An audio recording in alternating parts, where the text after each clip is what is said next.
The main event for UFC 297 will be headlined by Sean Strickland versus Dricus Du Plessis for the UFC middleweight championship. And now, if you asked people a few weeks ago were they hyped up for this fight or not, you'd probably a little bit like maybe not as many people hyped up for it.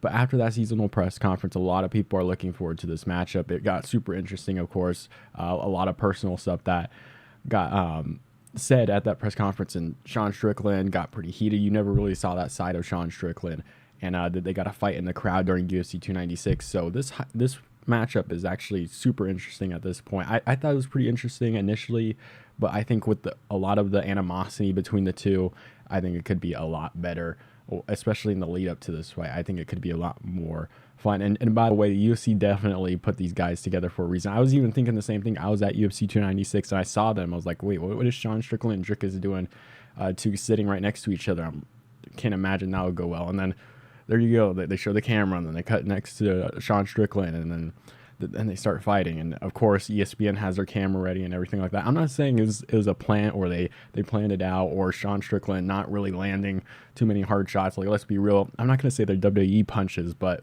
they weren't really connecting on Dricus, and Dricus kind of just pushed him down to the ground. So I don't know if Sean Strickland is actually super angry to where the fight was initially like out of animosity or not, or if he's just trying to sell the pay-per-viewer. But I think there's a lot of factors going into this fight, so I'm going to give you an early prediction and breakdown of this matchup. Sean Strickland, of course, coming off his pretty dominant victory over Israel Adesanya. He did win that one by decision, dropped him in the first round, and just completely dominated I think the majority of the rounds. I think it was like the first or second round he dropped him in. But it was all Strickland from there. I think Adesanya maybe got like one round, and then Dricus is coming off a really good a really good performance over Robert Whittaker, where he KO'd him with a jab in like the second round. So really impressive performances between the two of them.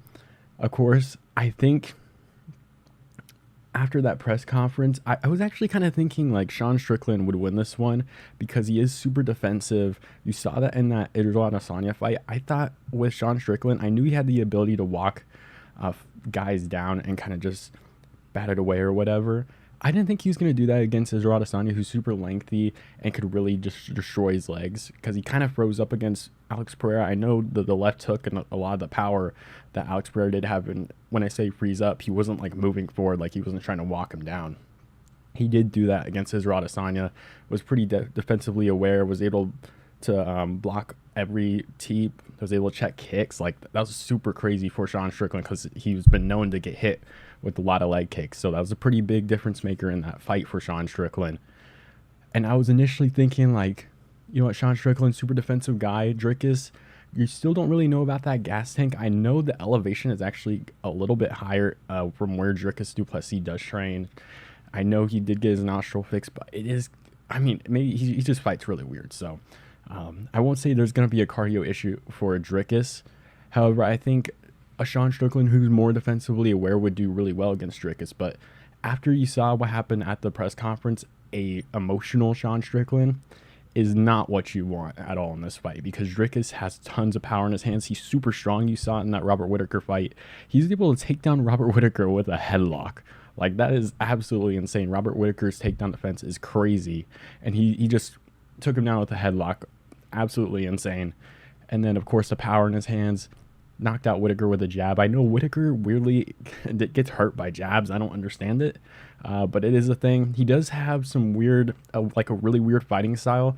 He takes punches from weird angles, which is why I thought he would actually probably win against Israel Adesanya if he did take that short notice fight against him and not Sean Strickland. But here we have this matchup. I think if we get an aggressive Sean Strickland in this matchup, I think it's not going to be good for him at all. I think Dricus is too strong.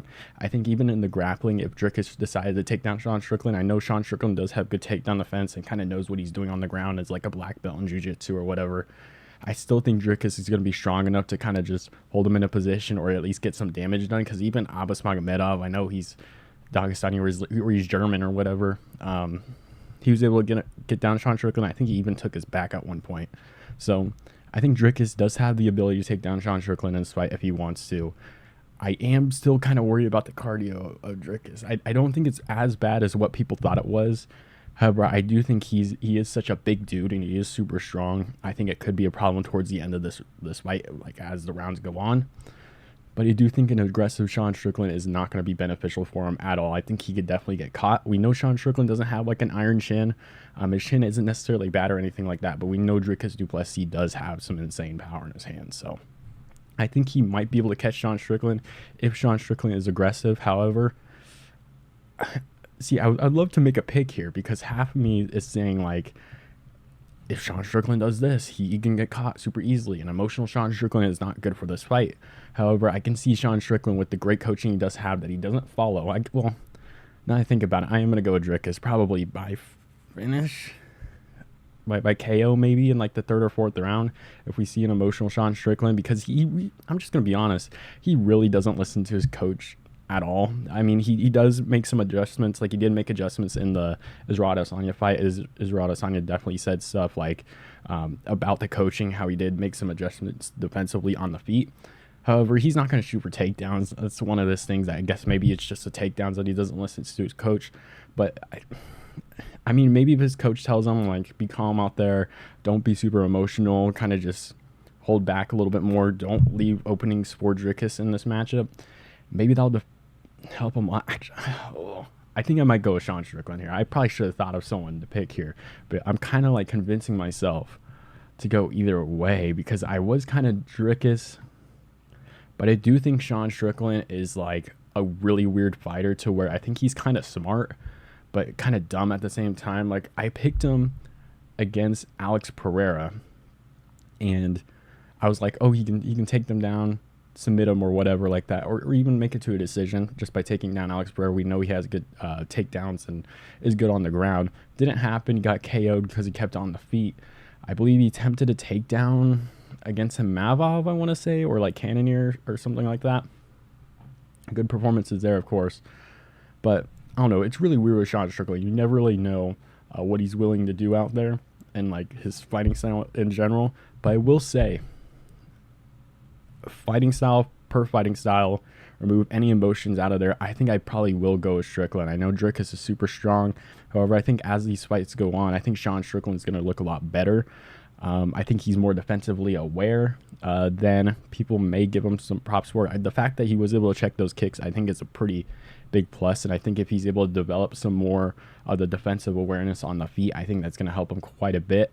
On the ground, I don't think Dricus is going to destroy him. I think as this fight goes on, Sean Strickland does have really good cardio and it is really good conditioning wise into these fights. And I think if someone's going to slow down, it will be Dricus.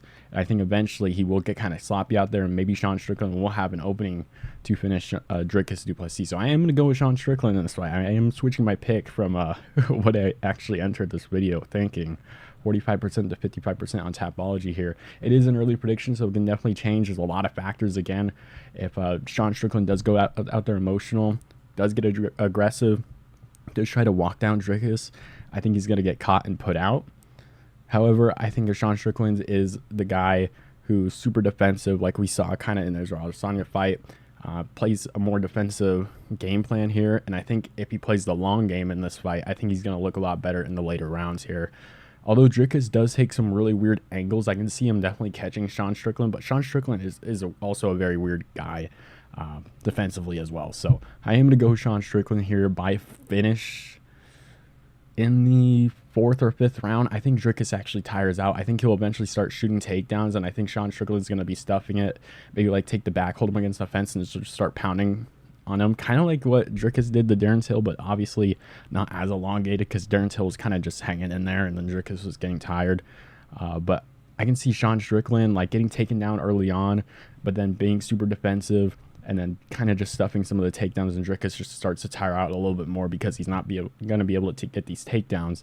And I think Strickland is just going to be able to point them with his jab and things like that. So I am going to go with Sean Strickland. My pick can definitely change up to the fight. I think, again, if I do start to realize that Sean Strickland's going to be super emotional for this fight and Dricus does start to get into his head, I'm going to probably switch to Dricus here. But as of right now, I'm going to go with Sean Strickland. I don't know if there's too much animosity there. I know they did have, of course, a little personal thing go on, but I think Sean Strickland's kind of still in fights a little bit more. But although his actual like Twitter spears or whatever that was kind of rough to see, but I'm going to go Strickland for now. I may actually change my pick to Dricus when we get closer to the fight, but I'm going to go Sean Strickland by finish in the 4th or 5th round by TKO. I think he's just too defensively aware for a guy like Dricus. Although he is very awkward on the feet, I think he can definitely at least play the long game against Dricus. Dricus is going to win the early rounds in the 1st or 2nd round. But I think as this fight goes on, Strickland will look a lot better. So that's my pick for this fight. Let me know what you guys think down below in the comments, and I'll see you guys.